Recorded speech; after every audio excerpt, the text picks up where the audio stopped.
안녕하세요. 내 인생을 바꾸는 힘, 내면아이 저자 어수아 작가입니다.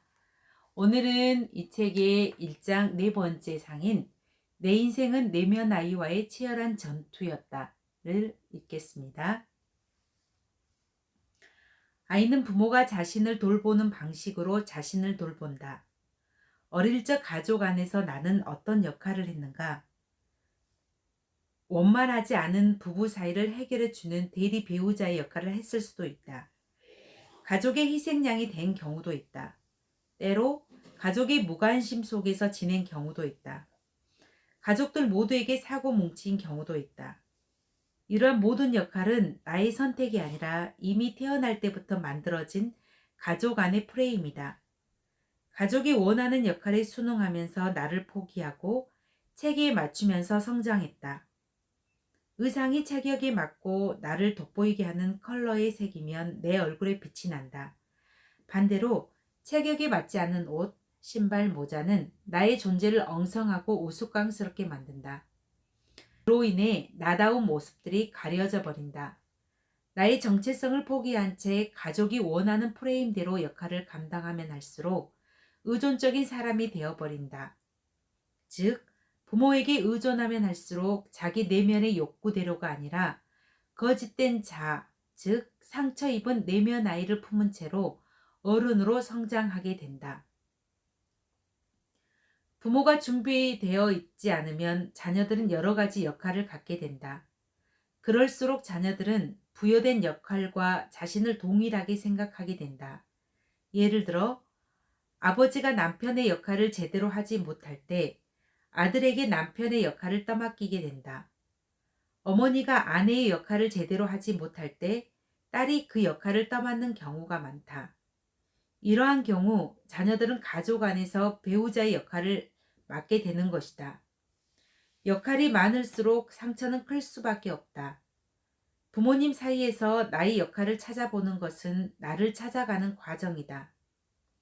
아버지가 어머니를 무시하는 말을 어린 딸에게 계속한다면 어느덧 딸은 어머니의 부족한 부분을 대신 해결하려고 한다.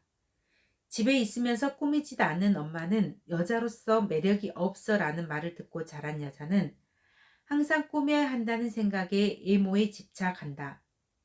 애교도 없고 집안 살림도 못해라는 말을 듣고 자란 여자는 애교를 부리고 집안 살림을 깨끗하게 하려고 한다. 성장 과정에서 부모에게 들은 부정적인 말들은 무의식적으로 지켜야 할 신념으로 저장된다. 중학생인 C양은 내일 있을 수행평가 준비가 한창이다. 그런데 갑자기 친하지 않은 친구에게 떡볶이를 먹자고 전화가 왔다. 거절하면 친구가 속상할까봐 거절하지 못하고 친구를 만나러 갔다. 다녀와서 친구와 약속을 거절하지 못해 수행평가 준비를 못한 자신이 후회스러웠다. 이는 다른 사람을 기쁘게 해라는 신념을 사용한 것이다. C양은 부부싸움을 많이 하는 부모님 밑에서 자라 저절로 눈치를 보게 되었다. 배가 고파 울고 싶은데 울면 부부싸움의 불똥이 튈 수 있다는 생각, 몇 번 그랬을 수도 있고 때문에 배고프다는 감정을 숨겼다.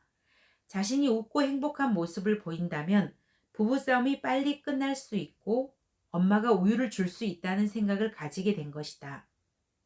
그로 인해 늘 내 감정보다는 타인의 감정을 더 신경 쓰고 타인을 기쁘게 해줘야 한다는 신념을 갖게 되는 것이다. 또한 그녀는 다른 사람들과 관계가 불편해지는 것을 싫어해 자신의 감정을 명확하게 나타내지는 않는다. 네, 아니요, 보다는 괜찮아요. 저는 신경 쓰지 마세요. 좋은 것이 다 좋은 거죠. 라고 한다. 이 신념을 갖고 있는 사람은 내가 잘하고 있는지 못하고 있는지 타인에게 확답을 받아야 마음이 편하다. 욕구나 감정을 드러내지 않고 강인하게 잘 견뎌라는 신념을 강하게 갖고 있는 경우도 있다. 이러한 사람은 자립심이 강하고 무슨 일이든지 혼자 해결하는 습관을 가지고 있다.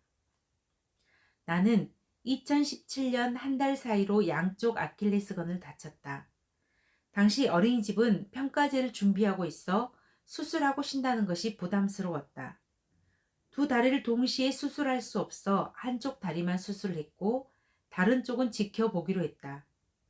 3주 입원한 후 퇴원해 양쪽 다리에 보조기를 신고 어린이집을 출근을 했다. 다른 사람이 걱정을 하면 그에 대해 괜찮아요. 이렇게라도 걸을 수 있으면 됐죠. 집에 있으면 답답해서 출근했어요. 아직 젊은데 이 정도는 끄떡없어요. 나는 나를 압박한 것은 강인해라는 신념이었다. 40대인 나는 결코 젊지 않았다.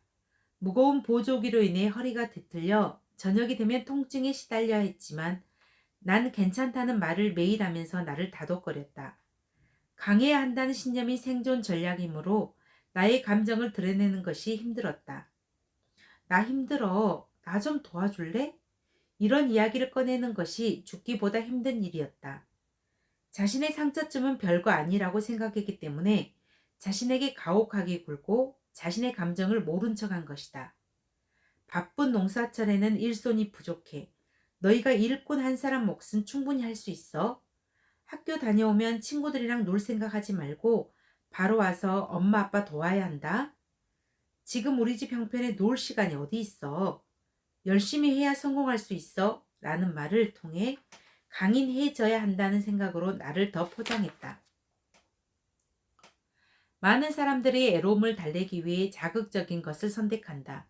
술, 마약, 게임, 섹스 등에 의존한다. 하지만 목마를 때 마시는 탄산음료는 잠깐의 시원함과 갈증은 해결해 주지만 근본적인 갈증은 해결해 주지 못한다. 갈증은 더 심해진다. 감각적인 즐거움에 빠져 있을 때는 잠시의 애로움은 잊어버릴 수 있다. 하지만 다음날 눈을 뜨면 똑같은 일상의 현실이 자신을 기다리고 있다. 자신이 사랑하고 자신을 사랑해주는 사람들에게 둘러싸여 있을 때는 그 애로움이 잠시 잊히기도 한다. 그러나 뭐든 영원한 것은 없다. 상대방이 아니면 죽을 것만 같았던 첫사랑의 열병도 시간이 지나면 빛바랜 사진처럼 변한다. 사랑한 사람이 곁에 있어도 우리는 문득 애로움의 그림자를 마주한다. 우린 잠시의 애로움을 해결하기 위해 사람들을 만나고 이곳저곳 모임에 들어간다. 그로 인해 애로움이 잠시 사라지는 것으로 자신이 행복하고 평화롭다고 느낀다. 표면적으로는 아무런 문제가 없다고 말하는 사람들이 많다. 하지만 마음속으로 나는 지금 괜찮아. 남편도 나를 사랑해주고 아이들도 잘 크고 있어. 하는 일도 잘 되고 있어. 라고 말한다. 그러나 겉으로 드러나지는 않지만 내 안에서 나를 계속 힘들게 하는 문제가 있다. 대표적으로 무력감이다. 아무것도 하고 싶지 않은 느낌, 자신이 무엇인가에 갇혀 있다는 느낌, 매일같이 반복적인 일상에서 제자리 걸음을 하는 느낌, 가슴 속에 불타고 있던 열정은 이미 오래전에 식어버린 느낌, 내가 아무리 노력해도 현실은 달라지지 않을 것이라는 두려움, 아무것도 이루어 놓은 것이 없이 나이만 들었다는 불안감과 공허함이 밀려오는 느낌이다. 이는 내 안에 내가 없다는 느낌이다. 우리가 외로운 것은 삶이 우리를 외면했다고 생각하기 때문이다. 다른 사람들이 우리를 거부했다고 생각하지만 한 걸음만 뒤에서 생각해 보면 알게 된다. 경계를 만들고 사람들과 교류를 단절시킨 것은 바로 자기 자신이라는 것을. 그럼에도 불구하고 책임을 다른 사람들에게 돌리고 있다. 자신을 외부의 교류와 단절시켰을 때 가장 큰 문제는 자기 자신과도 멀어진다는 것이다. 겉으로는 별 문제 없는 것처럼 보이지만 마음속으로는 내가 뭘 할 수 있겠어. 내가 그렇지 뭐. 나는 세상에 왜 태어났는지 모르겠어로 자신을 윽박지르고 있다. 자기 혐오와 학대가 점점 심해지는 것이다. 자신 안에서 치열한 전투가 벌어지고 있는 것이다.